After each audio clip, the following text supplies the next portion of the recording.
कि कल रात मशीन काम पर 2 मिनट लेट होने की वजह से मैनेजर ने सबके सामने मेरा इस साल का 50,000 का बोनस काटने का ऐलान कर दिया।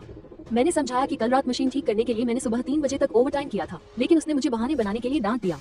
मैंने और बहस नहीं की और बस नाम के लिए काम करना शुरू कर दिया।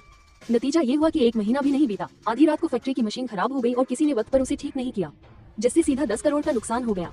सोमवार की सुबह सच कहूँ तो मेरा मूड काफी अच्छा था। नाइट शिफ्ट में 3 नंबर मशीन की मरम्मत पूरी करने के बाद मशीन ने आखिरकार अजीब सी आवाजें निकालना बंद कर दिया था। डेटा को बिल्कुल नॉर्मल देखकर मुझे पूरी तरह से राहत मिली। पैर घसीटते हुए जब मैं अपने कमरे तक पहुंचा तो आधी रात हो चुकी थी। बिस्तर पर लेटे लेटे मैं यही सोच रहा था कि बस इस महीने गुजारा हो जाए और बोनस मिल जाए तो पापा की डायलिसिस का खर्च, बीवी की दूसरी डिलीवरी का पैसा और नए साल के खर्चे जैसे तैसे निकल ही जाएंगे।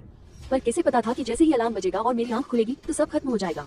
मैं पूरे 2 मिनट लेट हो चुका था। मैं पागलों की तरह भागता हुआ फैक्ट्री के गेट में घुसा, पर पंचिंग मशीन ने बेरहमी से 8:02 दिखाया और वो छोटी सी लाल बत्ती बीप की आवाज के साथ जल उठी। उस पल तो जैसे मेरे दिल की धड़कन ही रुक गई।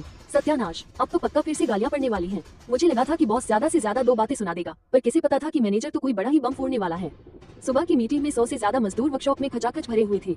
मशीनें एकदम बंद पड़ी थी। हवा में मशीन के तेल और घटिया वॉशिंग पाउडर की चुभने वाली महक घुली थी। माहौल बहुत ही घुटन भरा था। मैनेजर के हाथ में कुछ कागज थे और वो सबसे आगे खड़ा था। उसका चेहरा गुस्से से तमतमाया हुआ था। उसने नाटक करते हुए अपना गला साफ किया और तिरछी नजरों से मेरी तरफ घूर कर देखा। आज मैं एक बात का ऐलान करने जा रहा हूँ। कुछ लोग खुद को पुराना कर्मचारी समझकर हवा में उड़ने लगे हैं। ली भाई, लग रहा है वो तुम्हारे बारे में ही बात कर रहा है। ली फैन काम पर 2 मिनट लेट आया है। फैक्ट्री के नियमों के हिसाब से उसका इस साल का पूरा 50,000 का बोनस काटा जाता है। पूरी वर्कशॉप में पल भर में सन्नाटा छा गया। मेरे तो जैसे दिमाग की नसें ही फटने लगी। मैं पूरी तरह सुन्न पड़ गया। अमीर लोगों के लिए 50,000 शायद कोई बड़ी रकम न हो, लेकिन मेरे लिए ये मेरे पापा के 3 महीने के इलाज का पैसा है, मेरी बीवी की डिलीवरी के लिए अस्पताल का खर्च है, और तो और पूरे परिवार की नए साल की उम्मीद है।